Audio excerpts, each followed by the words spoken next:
Yr Hengor.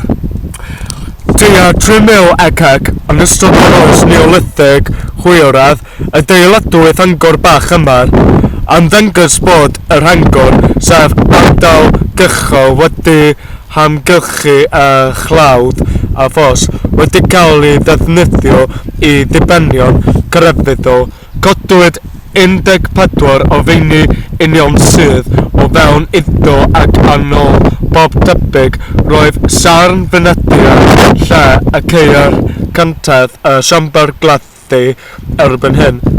Darganfu'r cloddiadau a 1928 bwll yn y canol lle y roedd tan wedi gannau.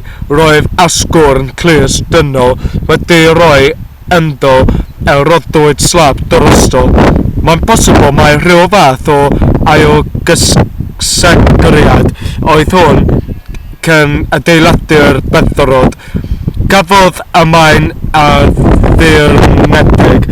Mae'n replica ohono wedi godi yma i ganfod yn agos i'r bwll.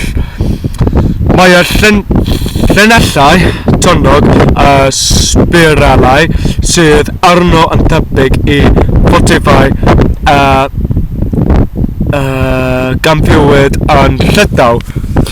Mae henebion Hengor yn Bryn yn Chymru, ond yn fwy gyffredin yn Lloegr, enghraifft Cor y Carwy.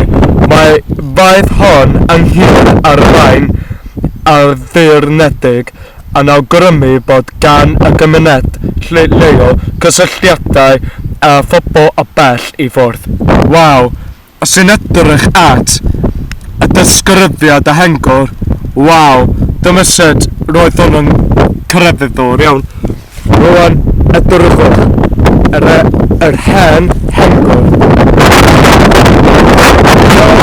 Rwan ydy'r instrument.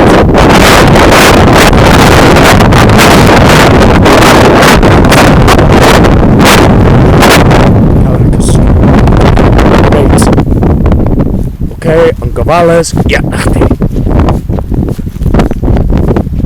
Stoi yn agos. Edrychwch. Syged. Roedd nhw a marcio, ond chydig bach yn aml dyd gwir.